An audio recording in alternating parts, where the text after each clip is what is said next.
Assalomu alaykum, assalomu alaykum.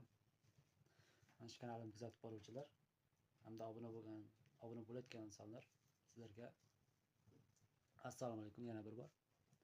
Sizlarga bir voqeani aytib ketmoqchiman. Bundan 1-2 yil oldin shu sovuq payti edi. Qish chillasida deymiz, shunday paytlari boriga bir ko'rsatuvga ishtirok etganman. Boriga bir ko'rsatuvda, lekin ko'pchilik bilishmasa kerak, chunki qatnashganimda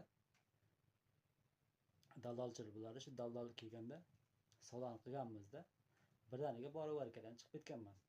Endi bu meni yutug'im ham kamchiligim ham bo'lganda, bu yerda bitta gugurt bilan chiqib ketganlar ham bo'lardi, to'g'rimi? Bitta gugurt bilan chiqib ketganlar ham bo'lgan. Shu oxirigacha bormaganman. Menga kompyuter,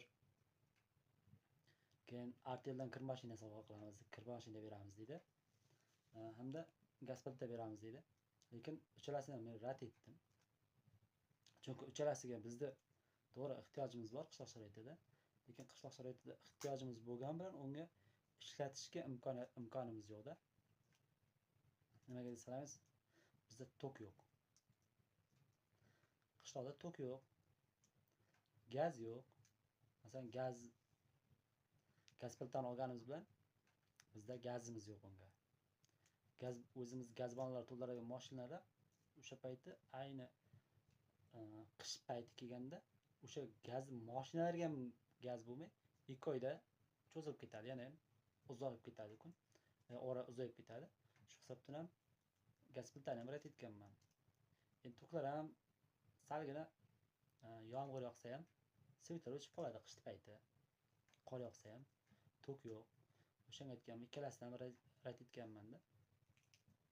Bersalaring beringlar. Shu qishdan chiqib olaylik. Bir mashina o'tin beringlar deganmizda.